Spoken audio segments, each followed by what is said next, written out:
Here we go. Yeah, I just had to stop it there because I got 15 minutes, and knowing me, I'll ramble on and on. But like I said, the plan basically, in my opinion, was for them to capitalize on the Renaissance golden age situation that the Walt Disney feature animation was going through because of the hits they had from Little Mermaid to Lion King to Beauty and the Beast to Aladdin to, in my opinion, Rescuers Down Under, Pocahontas, Hunchback of Notre Dame, you name it. They were trying to capitalize on it. They were trying to capitalize on it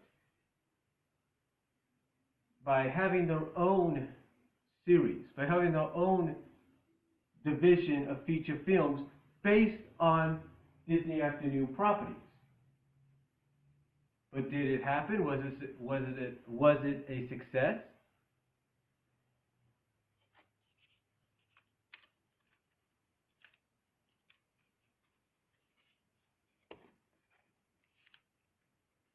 Hold on for a second. But again, was it a success?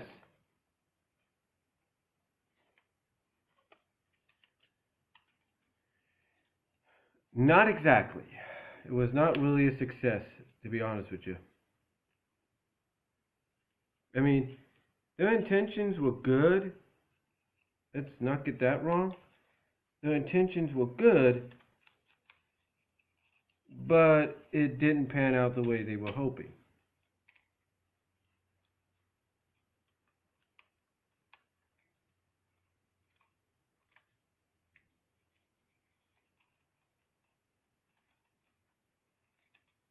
It didn't pan out the way they were hoping. Hold on a second, I'm fixing something here. Be right with you. There we go. Best it's gonna get.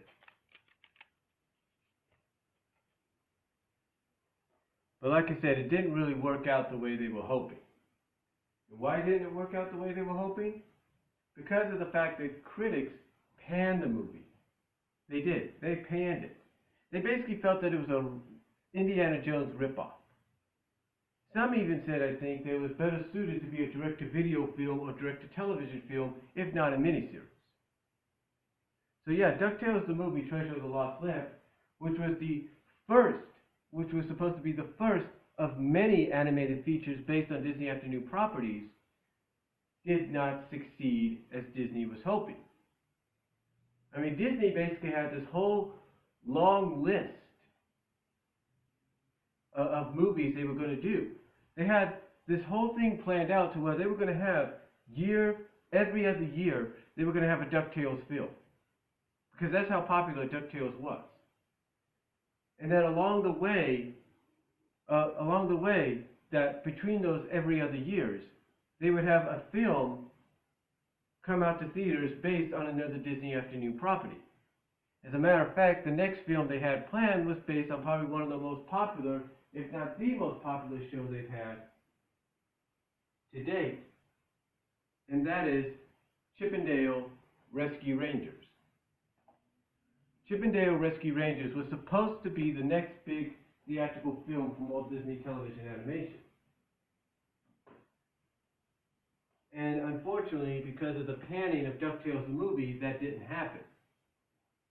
Now, myself, as a kid at the time, going on 11, 12 years old and still loving the Disney Afternoon, I pretty much believed that Rescue Rangers was going to get a feature film. And when I look back on the internet, when I look at the internet and I find out information that yes, there was going to be a film, you don't realize how disappointed I got. I was like, what in the world? I mean, inside I was mad. I mean, I was old enough to understand, okay, I now know why, but I was upset.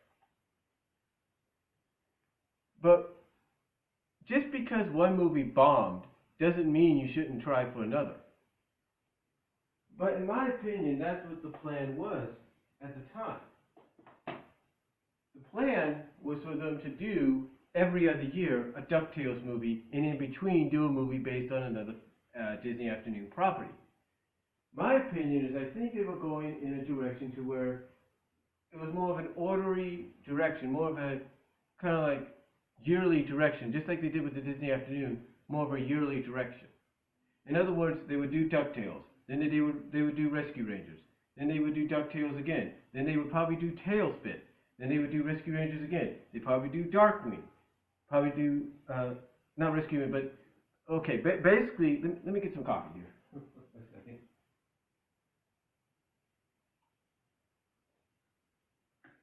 There we go.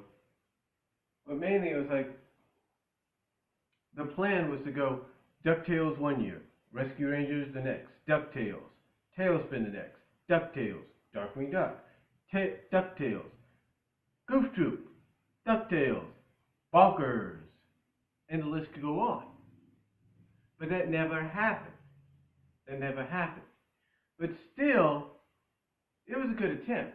And Walt Disney Television Animation wouldn't do another theatrical release until 1995. They wouldn't. They wouldn't. Although they had hit after hit after hit. Because following Rescue Rangers, of course, was one of my favorite series, and the only series besides one of the others that I have here that got a complete DVD release finally, officially retail-wise and through Disney Movie Club. And I'm talking about Tailspin. Now, Tailspin to me set the standard when it came to smooth animation, almost feature film quality animation in a animated series. It really set the standard, in my opinion. It set the standard. Hold on for a sec. Okay, I'm just checking my time there. But like I said, it set the standard. It set the standard by the fact that it felt like to me, and I said this back when the show started, and I still stick by it, that it felt like I was watching a 30-minute movie, a 30-minute animated feature. And you know how I came up with that thought, that opinion? Showtime used to have back then, I don't know if they still have it, I don't think they do, but Showtime back then, up to I think the late 90s or 2000s, used to have a 30-minute program called the 30-minute movie. In other words, it was a movie only shown, but only produced for a half hour. That's right, it was a 30-minute feature film. Kind of like a featurette, but it was a movie. So, to me, I look at Tailspin as being just that. I mean, come on, when you have the pilot, uncut actually, which I do recommend people to see, when you have an uncut pilot, which has all new original songs in it, from almost beginning to end, you have a feel-good song, you have a heartwarming song, you have a villain song. I mean, when you have the mixtures of basically a classic Walt Disney animated feature in the pilot, uncut that is, of your newest show, then that tells you that you're onto something. That tells you that you see something being a success elsewhere within the same company that you're a part of, and you're like, maybe if I took a piece of that and added a little bit to our stuff, we might get a hit. And you know what? They got a huge hit, because this won an Emmy for Outstanding Primetime Program. And again, to me, that was a show that, to me, as far as animation goes, set the standard of how good animation could be for the Disney Afternoon. Disney Afternoon and Walt Disney Television Animation when it comes to some of the programs. Now, the series that would follow it, of course, is one of the more popular series. As a matter of fact, he's gotten more. In fact, I wouldn't be surprised if we get a rejuvenation of this guy soon. And of course, I'm talking about Darkwing Duck. Now, Darkwing Duck was basically, I guess you could say, Disney's answer to the superheroes, but more like sort of a parody of superheroes. Because usually when you have a superhero like Superman, Batman, Spider-Man, you name it, Captain America, Iron Man, Usually they're out to do the right thing because it's the right thing to do. They're out to fight evil because it's the right thing to do. They're out to solve mysteries because it's the right thing to do. Darkwing, well, he does it because it's the right thing to do, but he also does it because of fame and fortune. Basically, he's the exact opposite of what a superhero should be. He's basically, hey, I'm a guy that will do the right thing, but I'm going to do it because I want the fame and the fortune. I want the spotlight. That's what it is. And there are several episodes that basically show that. There are several episodes that basically show that. I mean, if you want a good example, try the two-parter, Justice League, or Justice Ducks, or whatever. Try that one. Try that one. That, to me, is a good example of him trying to hog the glory, hog the spotlight to the point that he realizes he does need help, that he can't always be the star. And that's huge, and that's big. Now, the uncut pilot also has a song in it. It does. It's a song that we actually get introduced to by a very popular character in Gosling Mallard, who actually gets an expanded role in this series because she goes on to be more than just the adopted daughter of Darkwing and his alter ego Drake Mallard. She goes on to be her own superhero. She first starts out as the Crimson Quack, and then she goes on to be a Quivering Quack. I can't think of the name, but the kind of like Green Arrow-like character. That's what she becomes.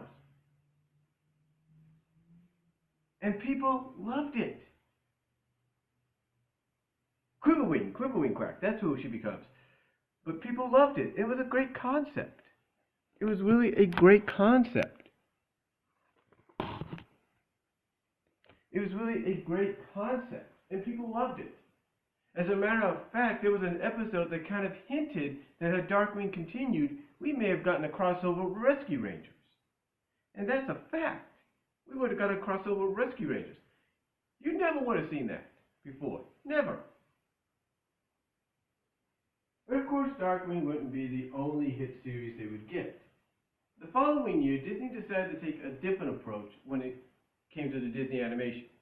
When it came to television animation shows, they decided to take a different approach. More of a suburb, kind of like sitcom-like approach with a little bit of action adventure thrown in here and there at times, without the laugh track. And what show am I talking about that they decided to take that chance on? How about Goof Troop, which also finally got a retail release. This is actually Disney Movie Club releases, but they finally actually got a retail release as well. But Goof Troop was basically their take on suburban families, more on that kind of sitcom-like environment, but like I said, more with a kind of adventurous feel to it.